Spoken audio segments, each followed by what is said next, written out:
La última conferencia del ciclo, que corresponde a principio de invariancia de norma en teoría de campo cuánticas.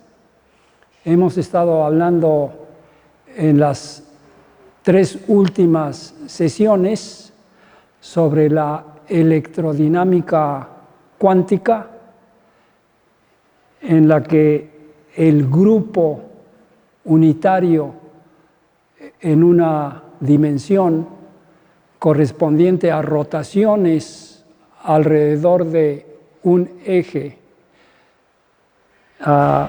es el que describe las transformaciones de norma de la mecánica cuántica como un cambio de fase en las funciones de onda, en la que esa fase depende de la posición y el tiempo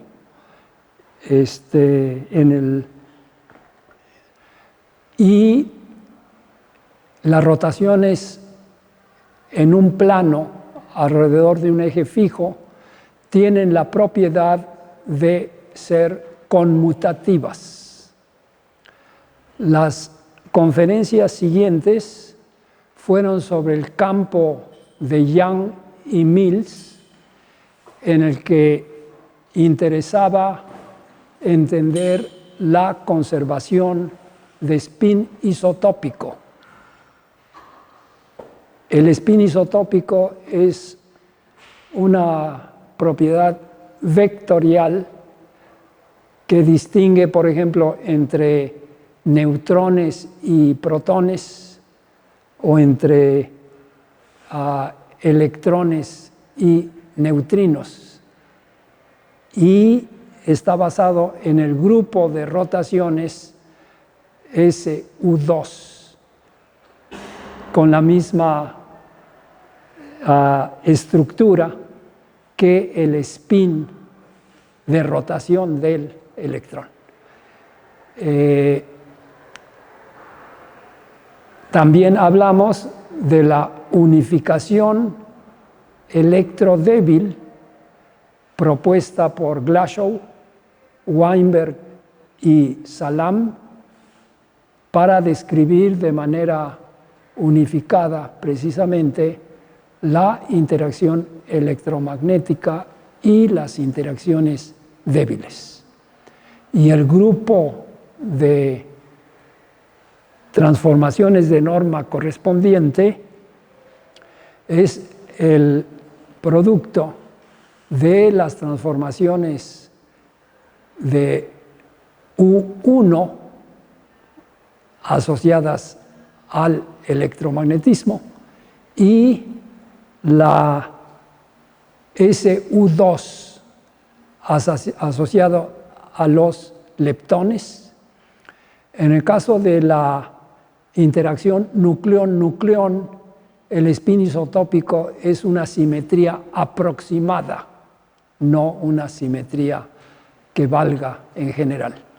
Pero en cambio, en el caso de la interacción débil, el electrón y su neutrino se comportan como buenos estados de spin isotópico leptónico.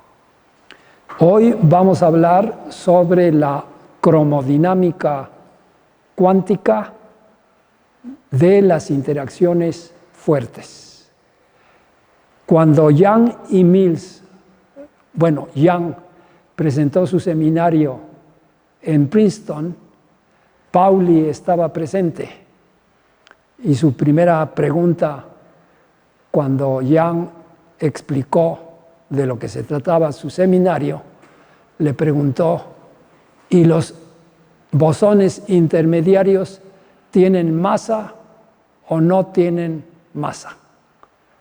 Y Young argumentó: si fuera por principio de invariancia de norma, su masa debe ser cero. Pero si pensamos en las interacciones débiles o las interacciones fuertes, Esto era 1954 y desde luego se pensaba que el protón y el neutrón eran las componentes elementales de los núcleos. Entonces, el corto alcance de la interacción débil, que de acuerdo con la teoría de Fermi era una interacción puntual de alcance cero, implicaría una masa infinita, en contraste con la masa cero del fotón en la electrodinámica cuántica y con la interacción coulombiana, que tiene un alcance infinito. Y también la interacción nucleón-nucleón es de corto alcance, comparable al tamaño típico de los núcleos, del orden de 10 a la menos 12 o 13 centímetros, y que había servido a Yukawa para proponer su teoría de mesones que resultaron ser pseudoescalares. Pero las transformaciones de norma involucran precisamente campos vectoriales con spin 1 y paridad negativa, como lo es el caso del fotón. Y lo que podemos decir es que en la interacción electrodébil, Weinberg y Salam introdujeron un elemento nuevo que no se había considerado en el 54 y que fue el de rompimiento de simetría a través del mecanismo de Higgs, que fue estudiado en 1958. Pero Weinberg y Salam metieron a mano el efecto de rompimiento de simetría para decir los bosones intermediarios para la interacción débil son de corto alcance. Y desde luego los experimentos que se realizaron desde los 70s, especialmente en conexión con la predicción más importante del modelo de unificación, que era el de la existencia de corrientes neutras asociadas al eventualmente identificado como el bosón Z0, que es uno de los miembros del triplete de bosones con spin 1, el W más y el W menos cargados, y el Z0 no cargado. Y entonces hoy voy a hablar sobre la extensión de esas ideas y su aplicación para lo que se llama la cromodinámica cuántica de las interacciones fuertes. Podría yo complementar: los que están interaccionando son las componentes de las partículas elementales identificadas como quarks, según lo propuso Gell-Mann desde los 60s. Entonces, para la plática de hoy vamos a hacer el recorrido de lo anterior rápidamente. Ahí está lo de la electrodinámica cuántica.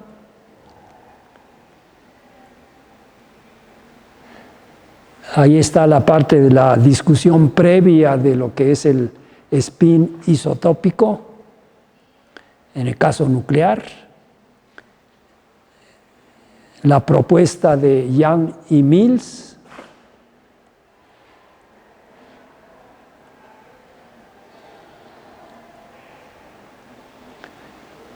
También una revisión de la fenomenología de decaimientos nucleares beta e interacciones débiles en partículas elementales.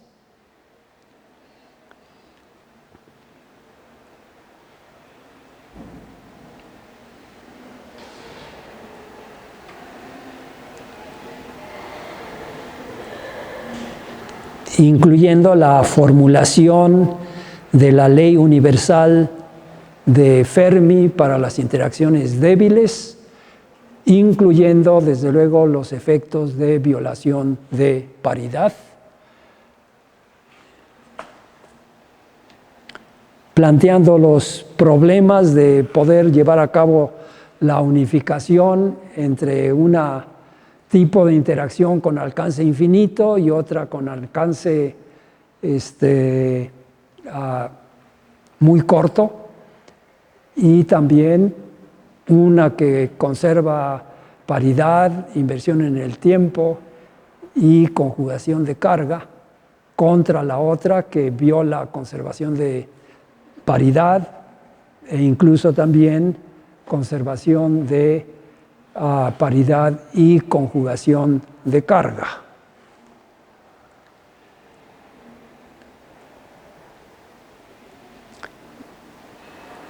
Y también de los grupos que se habían identificado.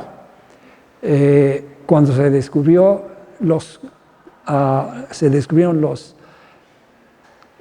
el modelo de octete de Gell-Mann, se utilizó el grupo SU3 de lo que ahora se llama sabor.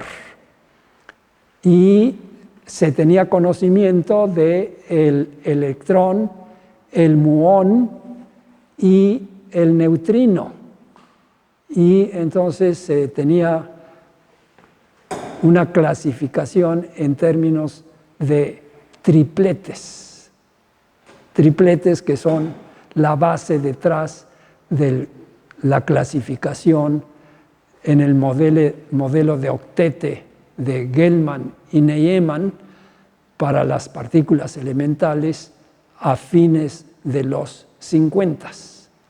Para 72 se había reconocido experimentalmente a través de los trabajos de Lederman y sus colaboradores, de que el electrón tiene su neutrino y el muón tiene su propio neutrino. Pero Glashow, y antes de Glashow, Schrödinger, habían ya contemplado la aplicación de las ideas de Young en términos de dobletes de spin isotópico. Entonces, por esa razón, en la unificación electrodébil se utilizó el grupo SU2 de spin isotópico leptónico.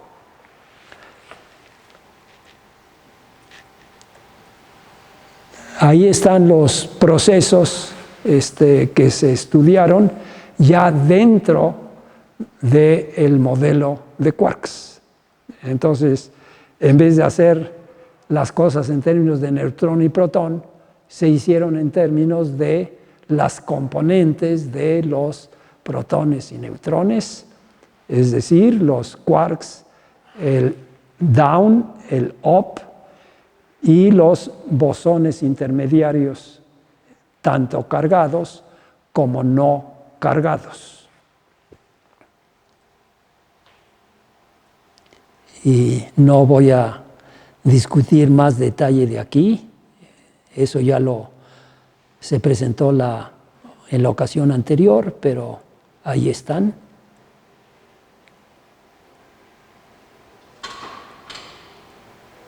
Y entonces, en la presentación de hoy, primero hablo sobre la fenomenología de interacciones fuertes en diferentes periodos. Vamos a decir, en el periodo de finales de los 50, cuando Gell-Mann y Nejemann propusieron el llamado modelo de octete. y seguido posteriormente por la propuesta de Gell-Mann y también de Greenberg, de que las partículas elementales se podían entender como compuestas de 3 tipos de partículas que a Gell-Mann se le ocurrió llamar quarks, que es un tipo de queso europeo. Pero desde luego, aparte del protón y del neutrón y del electrón y el neutrino, que durante un par de décadas se consideraron eran partículas, podríamos decir, normales, se empezaron a producir o a detectar otras partículas que se les llamaron extrañas, en contraste con la materia natural, y de la que la lambda 0 y los mesones K0 y K+, de las que ya hablamos en conexión con la violación de paridad,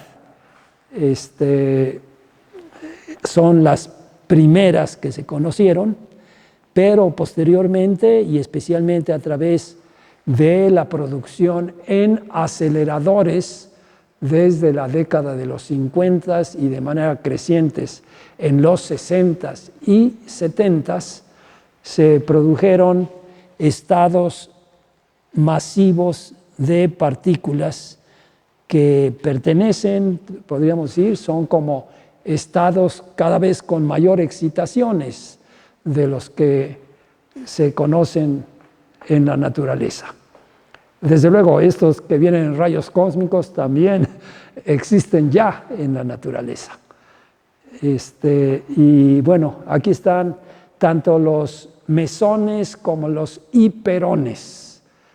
La clasificación de leptones es por ser ligeros, de bariones e hiperones por ser pesados, y los mesones como intermediarios de la interacción nucleón-nucleón fueron propuestos por Yukawa, pero después se han encontrado mesones entrecomillados cuyas masas son mayores que las del protón y del neutrón. Entonces, el nombre de pila no es necesariamente el más apropiado. Lo que importan son sus propiedades físicas y sus interacciones.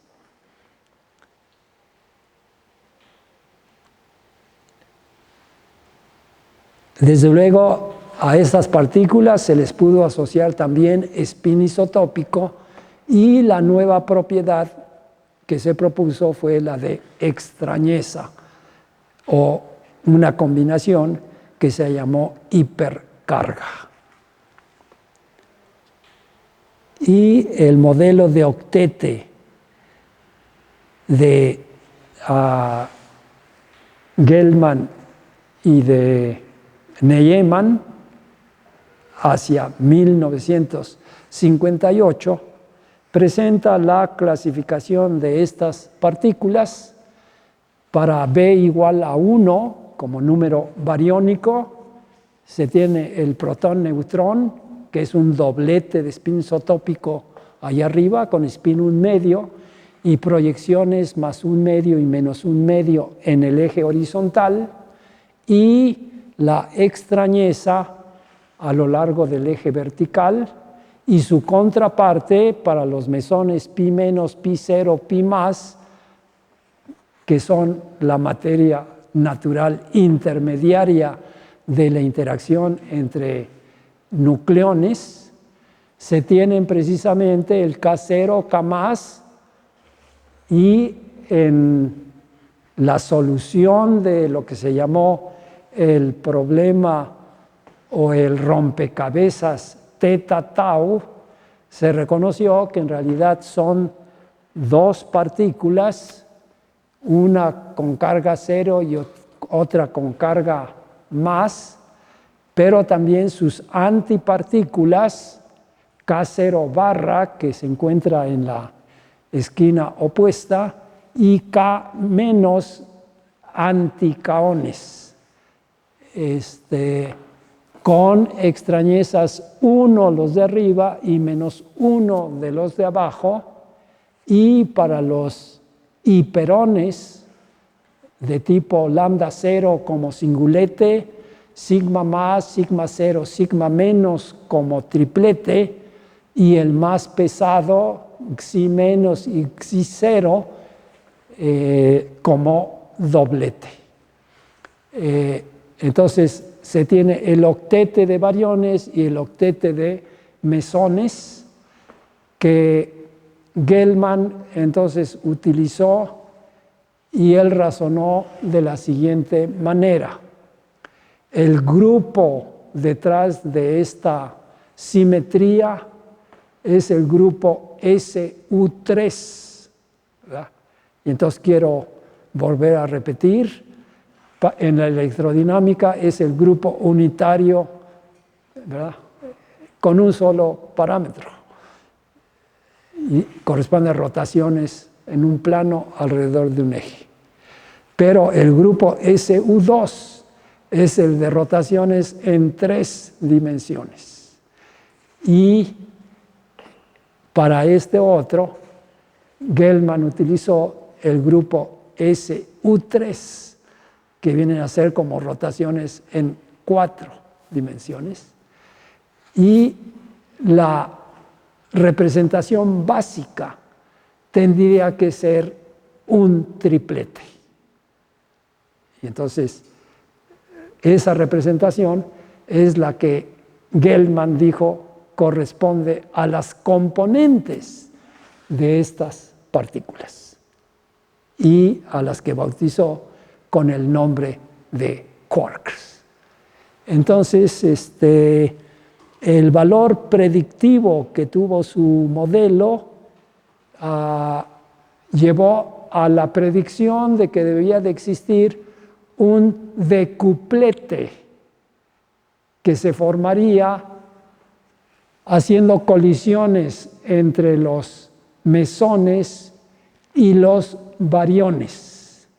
Y entonces, por ejemplo, de NP bombardeado con piones, se debería de formar T igual a 1 y T igual a 1 medio, un multiplete con T igual a 3 medios, que sería un cuádruplete, y que corresponderían a una resonancia de protón con pi más o de neutrón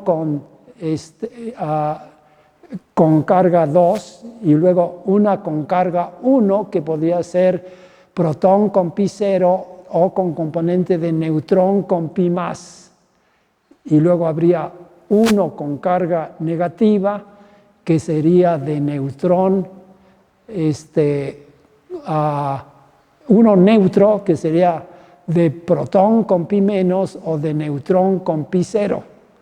Y finalmente un estado con carga negativa, que sería de resonancia de neutrón con pi menos. Y luego se tendrían de partículas con extrañeza 1 y después, o menos 1, con extrañeza menos 2, que serían excitaciones de las sigmas o de las xis, ¿verdad? Pero lo que vendría a coronar las cosas sería una partícula que tendría, que sería un singulete, que tendría extrañeza menos 3. Y todas estas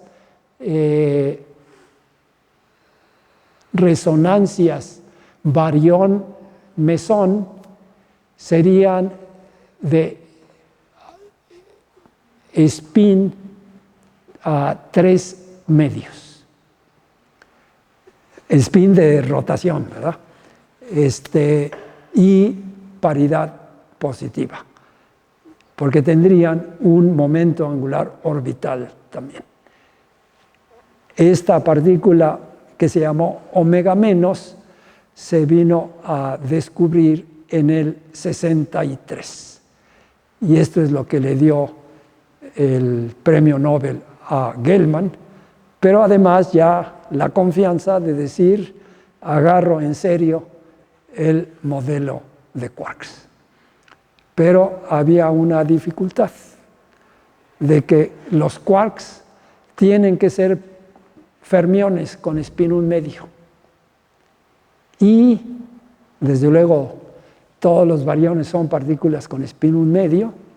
Los piones son mesones pseudoescalares con spin 0 y paridad negativa.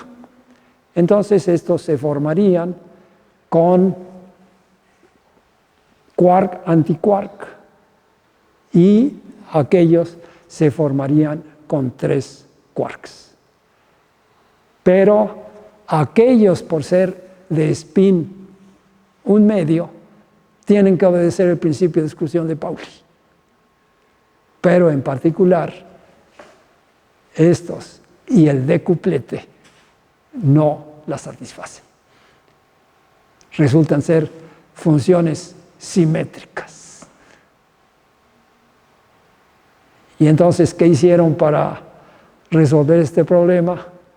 Gell-Mann dijo, pues a lo mejor tienen otra propiedad, y esa propiedad la llamó color. Y entonces dijo, y entonces vamos a aprovechar el color para garantizar la antisimetrización de las funciones de onda correspondientes. Pero también introdujeron lo que se llamó la hipótesis de color, que los estados realizables en las partículas elementales tienen color neto 0, o blanco si quieren. Entonces por eso los llamaron rojo, verde y azul, o rojo, amarillo y azul, para que de la combinación podamos tener el blanco. Y en el caso de los otros, se tendría que tener uno con color y anticolor, que también nos dan blanco. Entonces, esa es la parte, podríamos llamar, fenomenológica de las interacciones fuertes. Gell-Mann basó su análisis en el grupo SU3 de matrices unitarias como la extensión natural del grupo SU2 de spin isotópico, con la incorporación de la extrañeza como un grado de libertad adicional. La representación básica de UC3 es de dimensión 3. La representación que sigue es de 3 por 3, que corresponde a 8 más 1, involucrando un octete y un singulete, y la que sigue es de 3 por 3 por 3, que estaría viniendo precisamente con un singulete, un octete, un antioctete y un decuplete.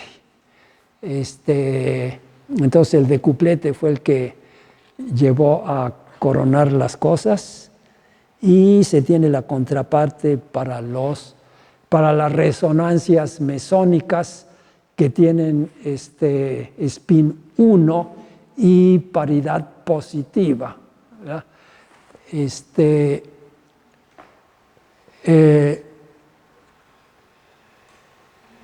Ok, ahí no le voy a entrar en los detalles.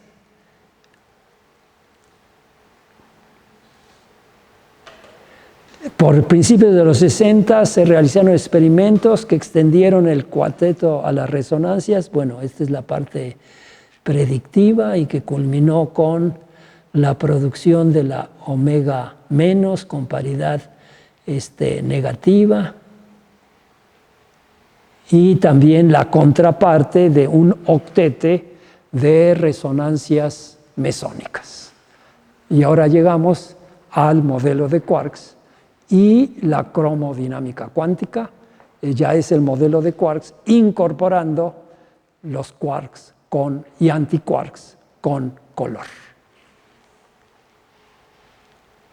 Entonces, lo que ya había utilizado Gell-Mann para las propiedades de spin isotópico y extrañeza, que se les dio un nombre común una vez que se descubrió el color, de decir a esas propiedades las vamos a llamar sabores. Y además se sabe que esos no se conservan en las interacciones débiles. Pero la buena simetría para la teoría de interacciones fuertes es en base a la propiedad que se llama color, ¿va? Y entonces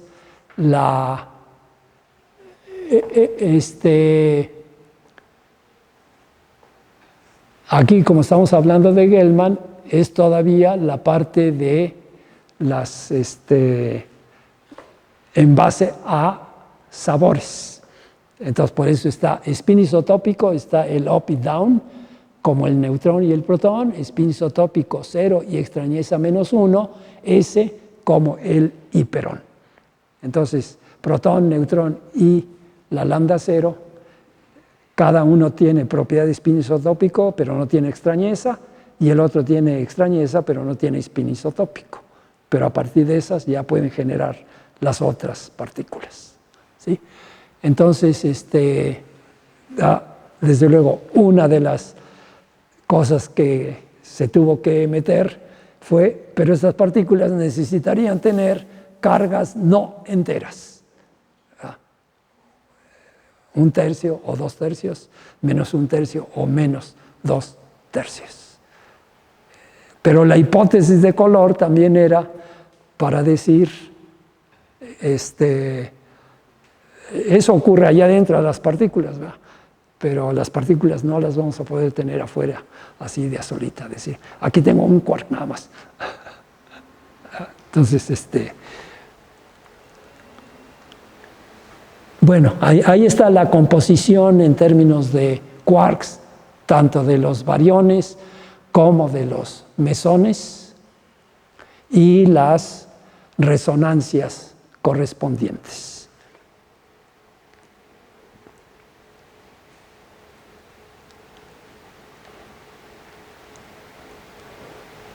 Y luego aquí está precisamente la contradicción con respecto al principio de discusión de Pauli.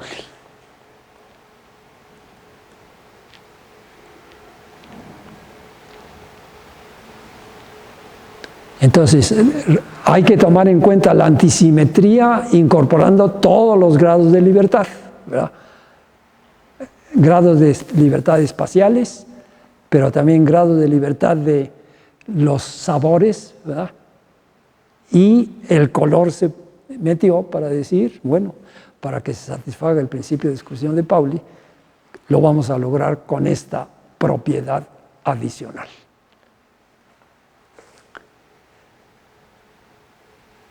La propuesta adicional de Gell-Mann y Grimberg para resolver precisamente el problema de la estadística y el comportamiento fermiónico, ¿verdad?, de los bariones, entonces se hizo a través de lo que llamaron la propuesta de que las componentes tienen una propiedad adicional que se llama el color y que puede tomar 3 valores posibles, rojo, verde y azul, para los quarks, y antirrojo, antiverde y antiazul para los antiquarks. También se formula la hipótesis de que los estados hadrónicos no tienen color neto. Entonces debe haber uno rojo, uno verde y uno azul para que ya en conjunto sea blanco o antiblanco las partículas o antipartículas respectivas. Y en el caso de los mesones,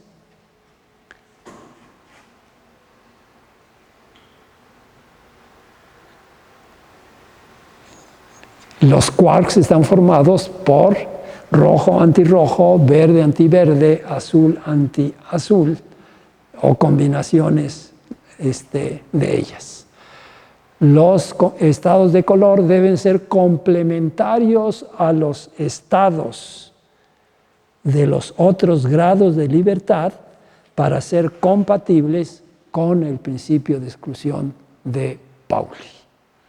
Entonces, en este punto es importante distinguir entre los grados de libertad de spin isotópico y extrañeza, a los que se denominó como sabores, y el nuevo grado de libertad de color. Entonces, el grupo SU3S utilizado por Gell-Mann y Neyman está asociado a los tres sabores: spin isotópico, más y menos, o up y down, y extrañeza. Pero estos otros están asociados a rojo, verde y azul, y a sus opuestos. Adicionalmente, el grupo SU3 utilizado por Gell-Mann y Neyman está asociado a los tres sabores. En las interacciones fuertes, estos sabores se conservan, pero no en las interacciones débiles.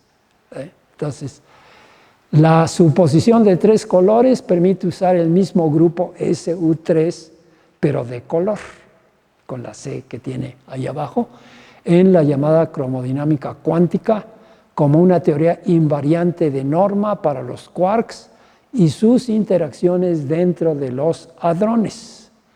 Gross, Wilczek y Politzer iniciaron el desarrollo de esta teoría desde principios de los 70s.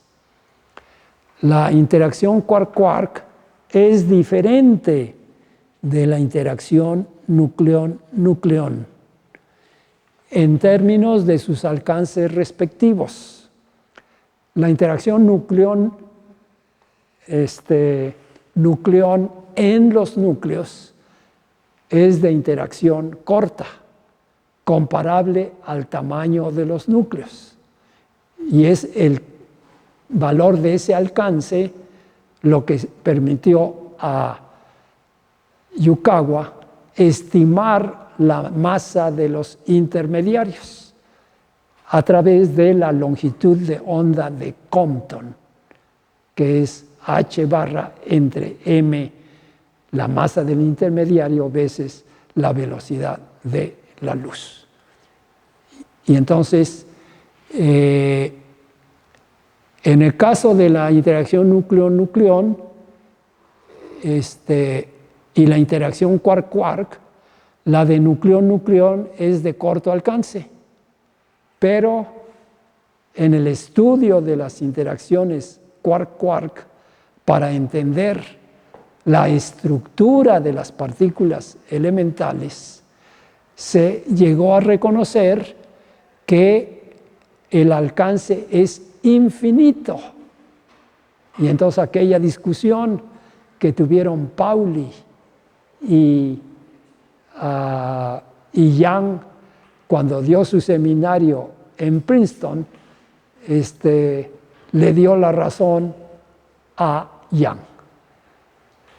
Pauli había trabajado aquello y él sabía que en el caso de invariancia de norma, la masa de los intermediarios debe ser cero.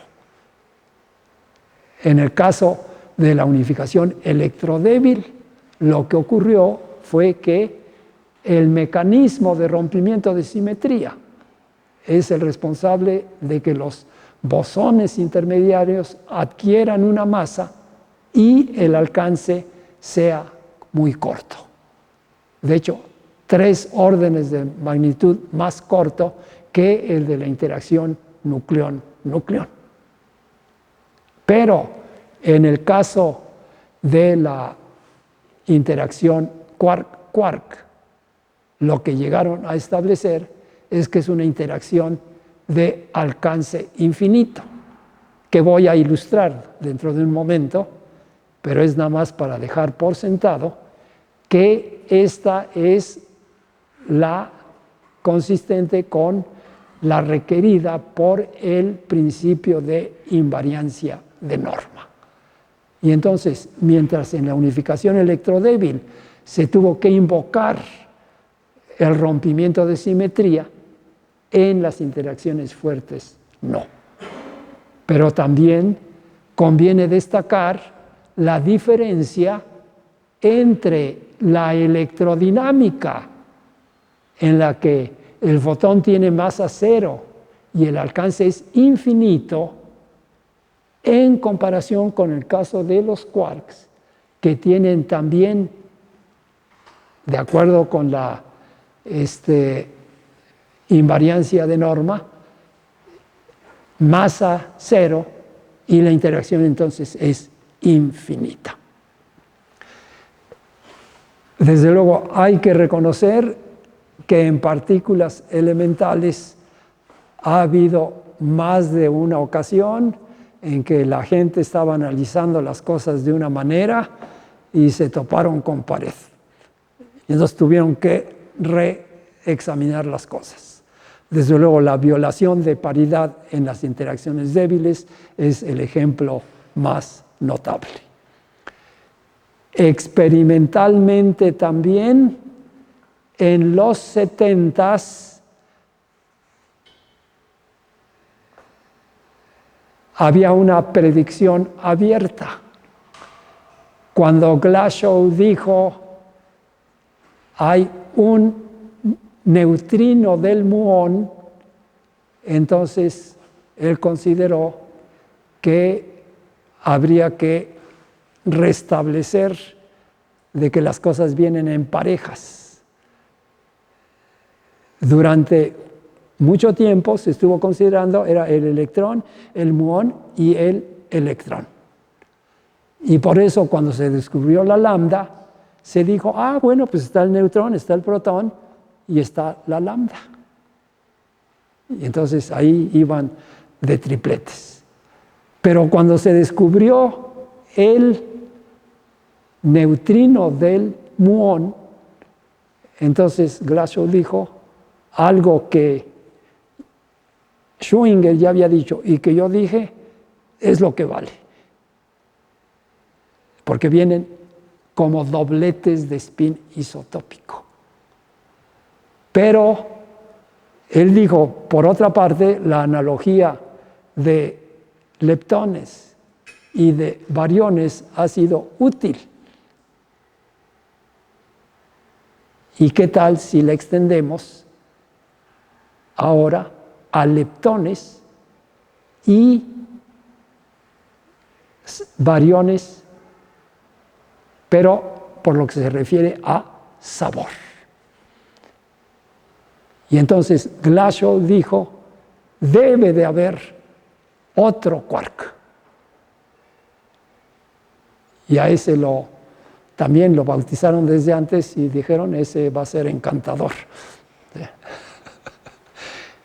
El encanto se descubrió en los experimentos de Richter en Stanford y de Ting, uno con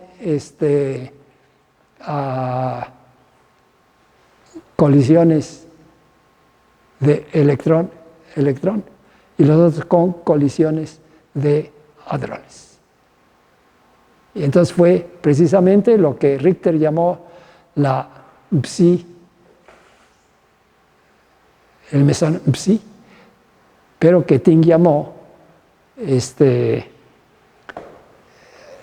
la J, pero en realidad la J es el símbolo para clavo en chino y forma parte del apellido de Ting.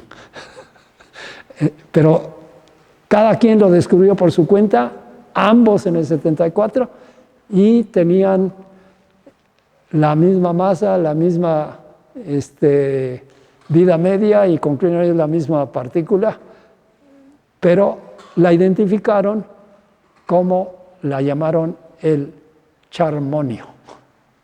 porque estaría formado por un quark y un anti-quark encantado. Entonces, a eso lo llamaron la Revolución de Noviembre en el 74. Pero 2 años después, en el 76, Pearl había estado trabajando en la búsqueda de leptones pesados. Y para el 76 descubrió la tercera generación de leptones, con una partícula que se bautizó con el nombre de tauón. Lo hay con carga positiva y con carga negativa, como de los electrones y como los muones, y con spin 1 medio, ¿verdad? Pero cuya masa no tiene nada de ligera, porque es 2 veces casi la masa del protón. Y entonces ahí Glasgow dijo, bueno, si mantenemos la analogía entre leptones y quarks, debe de haber una tercera generación de quarks. Originalmente los habían bautizado belleza y talento, pero esa era la época de discotecas, de bottomless y topless, y se fueron por esa. De ahí los quarks bottom y top,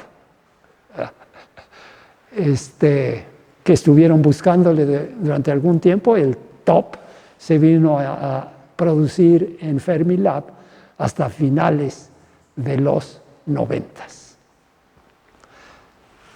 De todas maneras,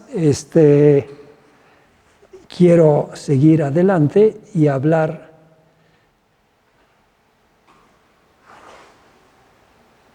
la suposición de 3 colores permite usar el mismo grupo SU3C en la llamada cromodinámica cuántica como una teoría invariante de norma para los quarks y sus interacciones dentro de los hadrones. Gross, Wilczek y Politzer iniciaron el desarrollo de esta teoría desde el principio de los 70. La interacción quark-quark es diferente de la interacción nucleón-nucleón en términos de sus alcances respectivos: infinito para la primera y finito para la segunda. Efectivamente, los experimentos de colisiones de hadrones dentro de los cuales ocurren las interacciones quark-quark llevaron a la identificación del alcance infinito de las mismas y sus comportamientos en los extremos de pequeñas separaciones a altas energías y de grandes separaciones a bajas energías, caracterizados por las descripciones denominadas libertad asintótica. Eso es lo que ocurre para altas energías y distancias muy pequeñas. Y esclavitud infrarroja, respectivamente, a bajas energías, pero a muy grandes distancias.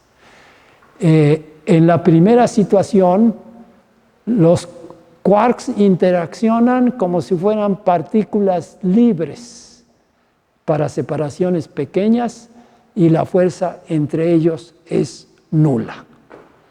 Entonces, esto justificó, por ejemplo, modelos en los que se pueden explicar las propiedades del protón y del neutrón en términos de sus masas, pero también de sus momentos magnéticos, ¿verdad?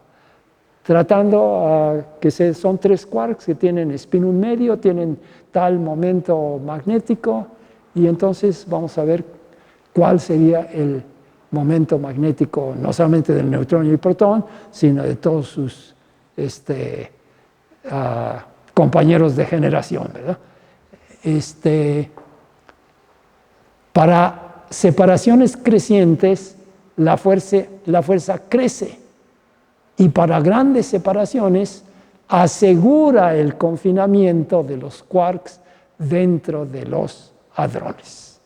O sea, los quarks están condenados a estar adentro de las partículas. La comparación con la interacción electromagnética permite reconocer el alcance infinito común de ambas. La diferencia de ellas, entre ellos, se manifiesta en que en el vacío electromagnético tiene un comportamiento dieléctrico cuya polarización se traduce en el apantallamiento de la carga eléctrica. En contraste, el vacío hadrónico tiene un comportamiento de tipo paramagnético, y ahorita vamos a explicar con más detalle, que se traduce en un antiapantallamiento, ¿verdad? Si ustedes tienen una carga positiva, ¿verdad? Entonces, esto va a producir polarización. Si hubiera electrones negativos y positivos, pues estos son atraídos por el núcleo positivo y los otros son repelidos, ¿no? Pero entonces esto va a hacer que el campo a distancias grandes se vaya a hacer cada vez más pequeño. Entonces, este es lo que se llama el efecto de apantallamiento en el caso de la electrodinámica cuántica. Y aquí lo que se está describiendo, lo que sucede es en el vacío de los quarks. Entonces también, otra vez, vamos a tener una carga de color. Y esta va a actuar sobre los otros quarks, pero va a haber también efectos allá eran de polarización, pero aquí son más afines a efectos de magnetización. Entonces se van a magnetizar, y entonces lo que tienen ustedes son imanes, ¿verdad?, cuyos campos mismos se están reforzando. Y entonces por esa razón, a grandes distancias, la fuerza se hace más grande. Entonces, y todo esto, desde luego, está apoyado por la teoría de campo basada precisamente en el grupo SU3, y existen también los problemas de la renormalización y de la regularización, y en la que otra vez Feldman, pero especialmente Hooft, tuvieron mucho que ver. Ellos son los que mostraron la renormalizabilidad del modelo electrodébil, sobre la que Weinberg y Salam hicieron mutis, y ellos dijeron: nosotros la metemos a mano. Y desde luego tuvieron la virtud de que pudieron explicar y predecir muchas de las interacciones de corrientes débiles, y también el rango de frecuencias de masas donde debían de buscar a los bosones intermediarios. Entonces, en contraste, el vacío hadrónico tiene un comportamiento tipo paramagnético que se traduce en un antiapantallamiento. La fuerza se va reforzando cada vez más en vez de irse debilitando. O intensificación de carga de color con el aumento de la distancia. En consecuencia, la fuerza eléctrica tiende a cero al infinito, pero la fuerza de color se intensifica a mayores separaciones. El alcance infinito de las interacciones electromagnéticas y entre los quarks tienen asociadas bosones intermediarios con masa nula. lo que se traduce en que son teorías de norma completamente consistente con el principio de invariancia de norma. Desde luego, la idea de Young y Mills es la misma. Hay una nueva propiedad, color, que se conserva y sus propiedades se sacan a través del principio de invariancia de norma. Son bosones vectoriales, ¿verdad? Con spin 1 y paridad negativa. El alcance infinito de las interacciones electromagnéticas y entre los quarks tienen asociadas bosones intermediarios con masa nula. Los últimos se llaman gluones y transforman el color de un quark en otro. Desde luego se tiene el antirrojo que cambia a rojo, el antiverde que cambia a verde, el antiverde que cambia a rojo, ahí la rayita de arriba a la izquierda no debe de ser, y ahí la azul es la que lleva la rayita y la otra no debe de llevar la rayita, entonces ahí es lo que tiene en notación de Ketz, y está bien que los note para que haga yo la corrección ya en la versión definitiva.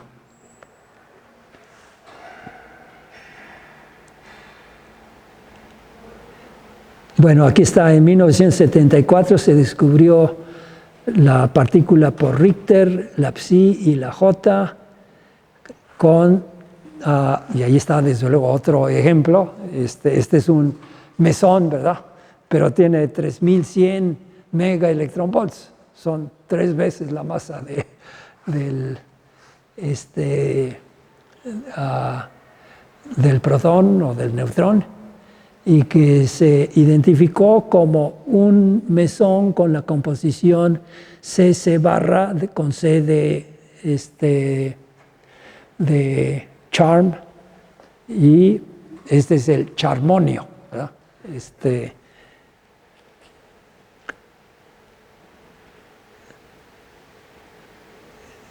Confirmando la existencia del cuarto quark con carga menos 2,3 y su antipartícula C con carga 2/3, anticipado por Glashow.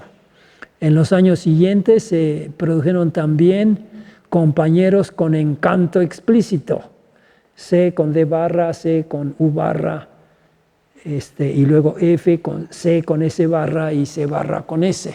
Entonces así ya aquellos los fueron nombrando con letras del alfabeto sucesivas, ¿no?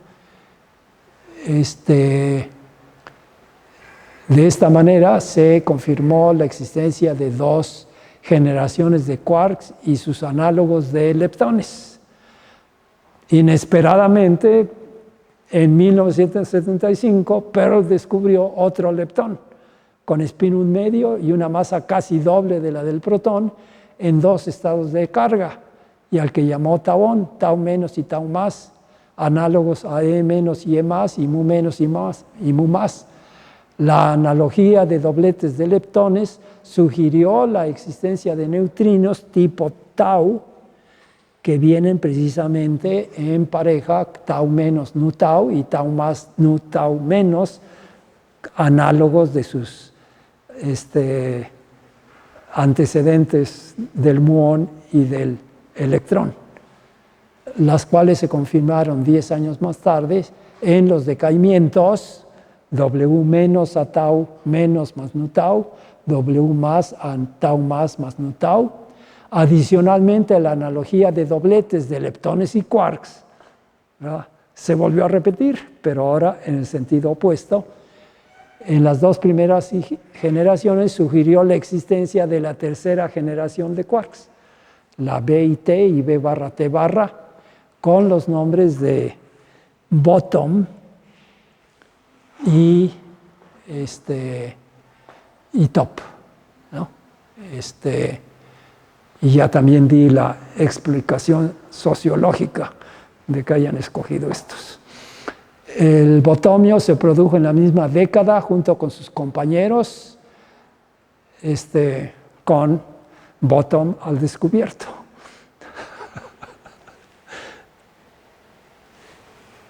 Y el toponio se produjo 2 décadas más tarde en Fermilab, y también sus compañeros TQ barra, incluyendo Q igual a B de Bottom.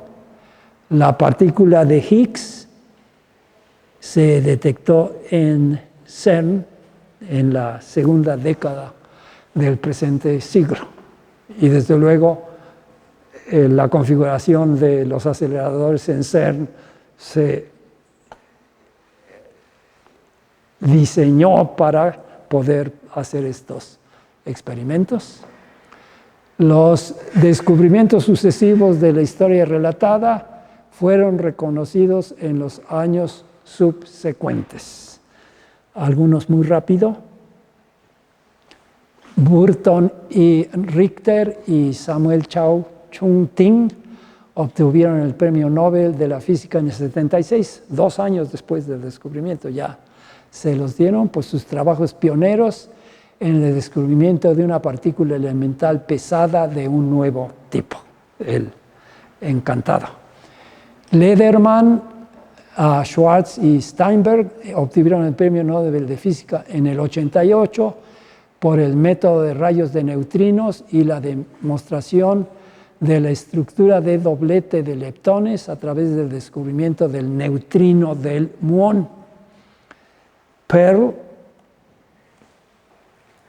obtuvo el Premio de Nobel de Física en 1995 por el descubrimiento del leptón tau, en conjunto con Frederick Rines por la detección del neutrino. Aunque Rines y Cowan detectaron el neutrino del electrón desde el 56, a Lederman le dieron el Premio Nobel antes que a él. Y posiblemente si no lo hubiera obtenido Pearl, se habrían olvidado de él y no le hubiera tocado. A Cowan ya no le tocó porque ya se había muerto. Y luego a Gerardus Hooft y Martinus G.J. Feldman obtuvieron el Premio Nobel de Física en el 99, ¿verdad? Ellos fueron los que demostraron la renormalizabilidad del modelo electrodébil y también la renormalizabilidad para el caso de la cromodinámica cuántica Feldman, por elucidar la estructura cuántica de las interacciones electrodébiles y la renormalización de las mismas y de la cromodinámica cuántica. Para esta última fue trabajo de Feldman por sí mismo. Gross, Politzer y Wilczek obtuvieron el Premio Nobel de la Física en el 2004 por el descubrimiento de la libertad asintótica en la teoría de la interacción fuerte. Y el Premio Nobel de 2013 fue otorgado a François Englert y Peter Higgs por el descubrimiento teórico de un mecanismo que contribuye a nuestro entendimiento del origen de la masa de las partículas subatómicas y que fue confirmado a través del descubrimiento de la partícula subatómica predicha por los experimentos Atlas y CMS en el Gran Colisionador de Hadrones de CERN. Tengo que checar. Bueno, ok. El descubrimiento experimental de la partícula predicha. Sí, ok. El modelo estándar de las partículas elementales es descrito por teorías de norma de Yang-Mills basadas en SU2W y U1 electromagnético para las interacciones electrodébiles con rompimiento de simetría, ¿verdad?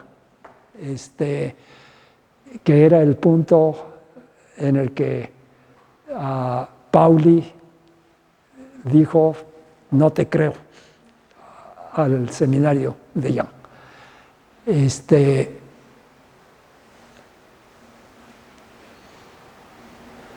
para las interacciones y SU3 de color, ¿verdad?, para las interacciones fuertes con gluones intermediarios de masa nula, consistente con la teoría de norma. También ha habido propuestas de teorías de gran unificación de las interacciones fuertes, eléctricas y débiles. Entonces se les pone GUT, ¿no? Una de ellas por Glashow y Georgi, basada en el grupo SU5 con subgrupos de SU3 de color, SU2W y SU1 electromagnético. Incorpora transformaciones entre quarks y leptones. Ese es el nuevo tipo de transformaciones, ¿verdad? Se tienen, y también con la predicción del decaimiento del protón. Esto se había propuesto en los 70s, 80s. Yo tuve oportunidad de estar en Fermilab en el 86 y ahí estuvo Georgi y habló del SU5. Y desde luego la predicción que se tenía era que el protón debía de ser decaer. En la década de los 80s y de los 90s estuvieron haciendo estos experimentos y por lo menos con la vida media que predijo Georgi no se han detectado. Los intentos de detección de tal decaimiento en los 80s y 90s fueron infructuosos. Entonces, esto es por lo que se refiere a partículas elementales. El párrafo de cierre dice: las teorías de campo cuánticas invariantes bajo transformaciones de norma también se han desarrollado en conexión con los fenómenos cuánticos, ¿verdad?, macroscópicos como la superfluidez y la superconductividad, incluyendo también efectos de rompimientos de simetría. Y entonces les agradezco su atención por la sesión de hoy, pero también a algunos de ustedes desde que empezamos. Muchas gracias.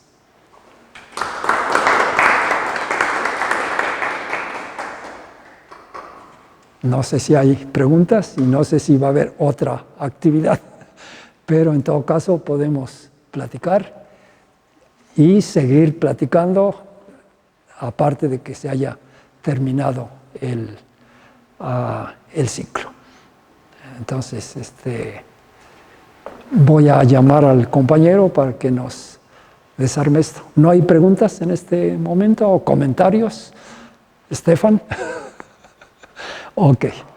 Entonces, voy y vengo.